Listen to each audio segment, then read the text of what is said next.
Hi everyone, this is Mr. Wu. Hope you're all well. Now, for the past two lessons, we have been working with this paper 4 about top jobs in the world to consider. In the first lesson, we worked on preparing a note card that you can use in your group discussion. In the second lesson, we practice a few strategies, a few different ways of participating in a group discussion. Now, if you remember, the paper 4 exam has two parts. Part A is the group discussion. Part B is the individual response. So in today's lesson, we will work on the individual response. We will work on part B. Now in part A, for the group discussion, you have 10 minutes to prepare. You are allowed to use a note card to help you in your group discussion. If your group has 3 people, you will discuss for 6 minutes. If your group has 4 people, you will discuss for 8 minutes.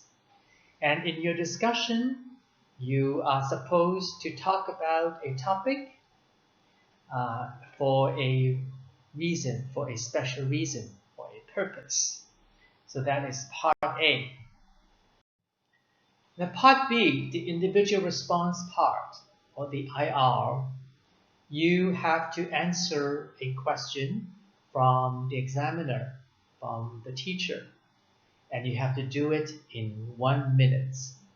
You don't have time to prepare, there is no preparation, and you cannot use a note card, you cannot take notes. So this part, although it is shorter, it is a lot more difficult than part A because there is no preparation. So what we will do today in this lesson is to practice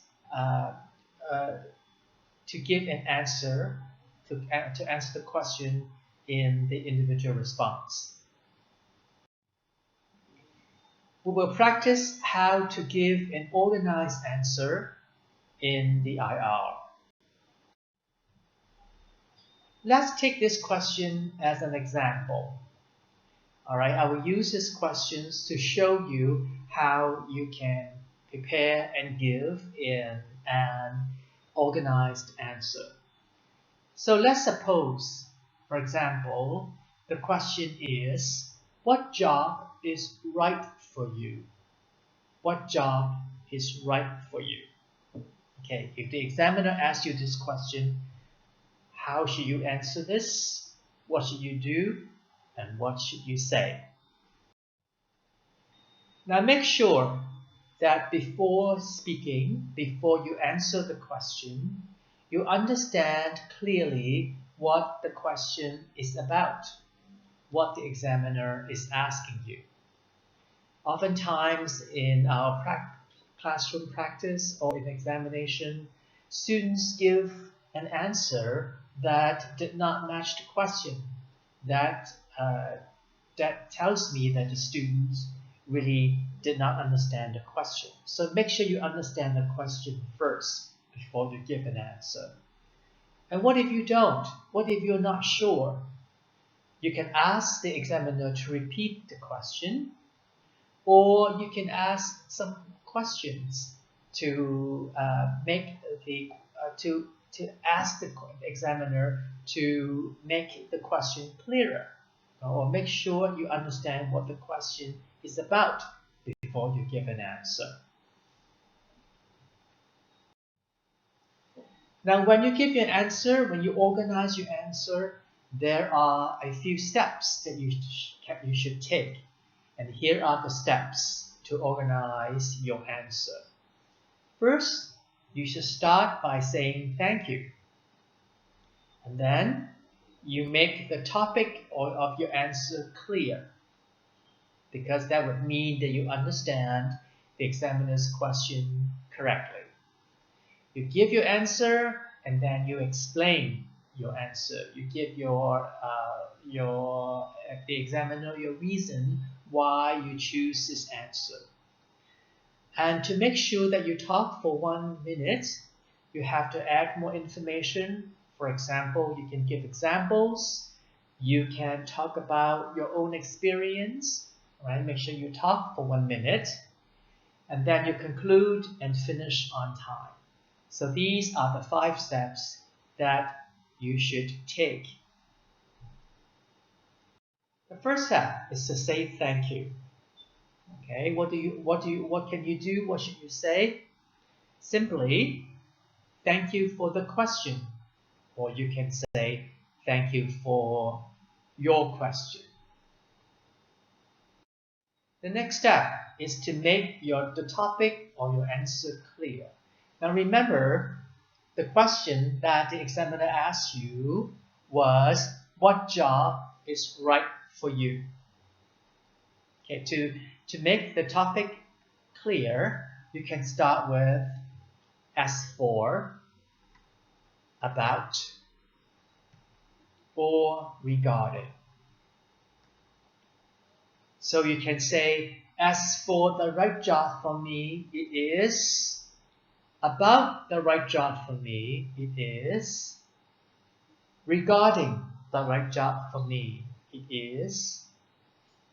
Okay, so that is how you tell the examiner that you are talking about the topic. Then you give your answer, and then you and explain your answer. Okay, let's say your answer is a nurse. So you can say, as for the right job for me, it is being a nurse. So that's your answer. And then you explain why you choose a nurse.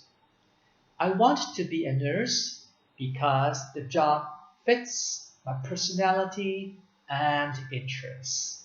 So in this answer, I have 2 reasons. Right? Personality is one, and interest is another. So when you explain your answer, you have to talk about these 2 things.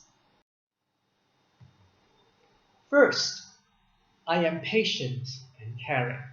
Okay, this is the personality part.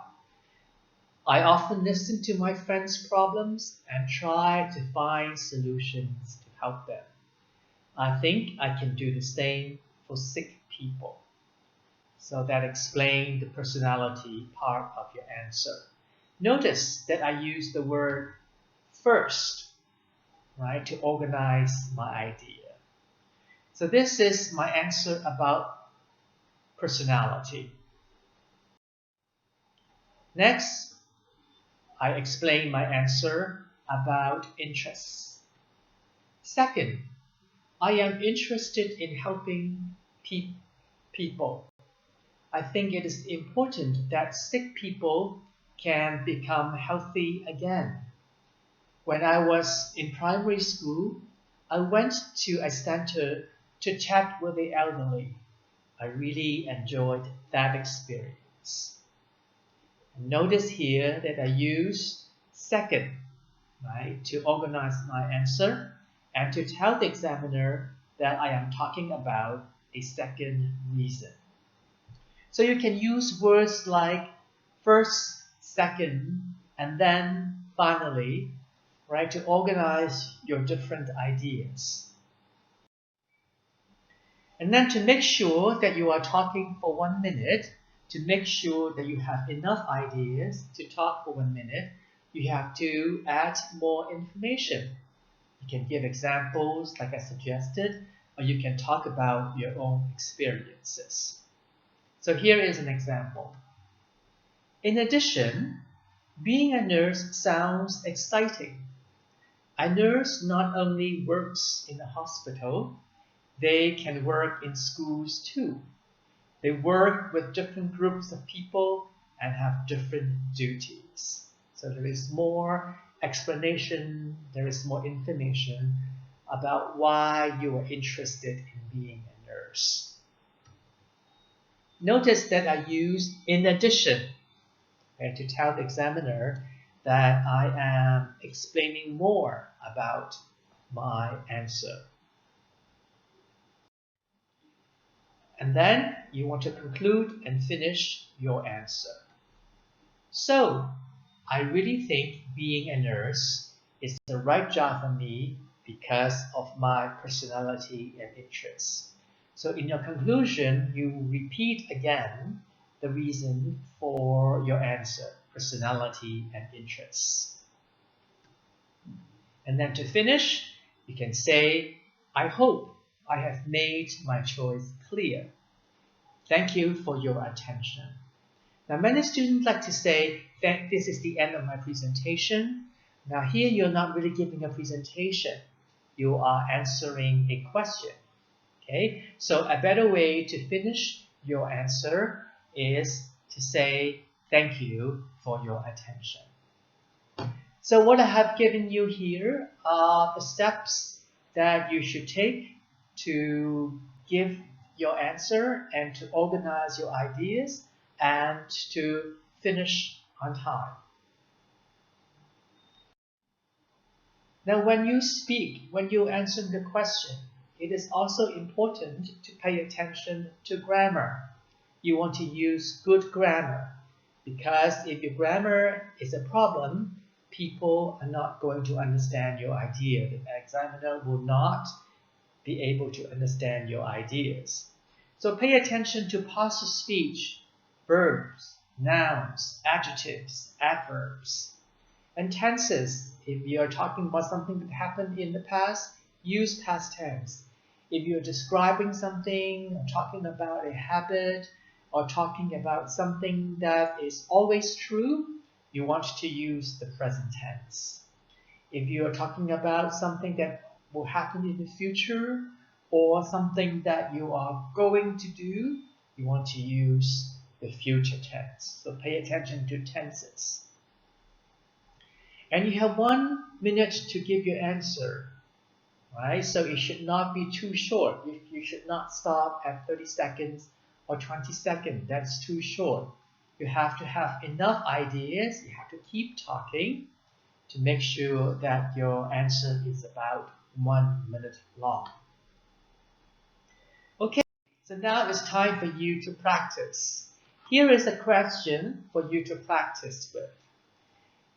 If the examiner asks you, would you like to have an IT job? Would you like to have an IT job? What would you say? And how would you answer this question? Now to help you prepare an answer, I have sent you a worksheet. So you can use the worksheet to prepare an answer. When you prepare the answer with the worksheet, make sure that you check the grammar in your answer. Okay, check to see if you use the right parts of speech, the right tenses. And after you finish, practice by reading your answer out loud a few times so that you can give your answer smoothly, so that you don't have to think about your answer, so that you don't stop too much. And then time yourself to see if your answer is about 1 minute long and that it is not too short. And that's today's lesson about the individual response. Use the worksheet if you need to, and I will see you next time. Have a good day.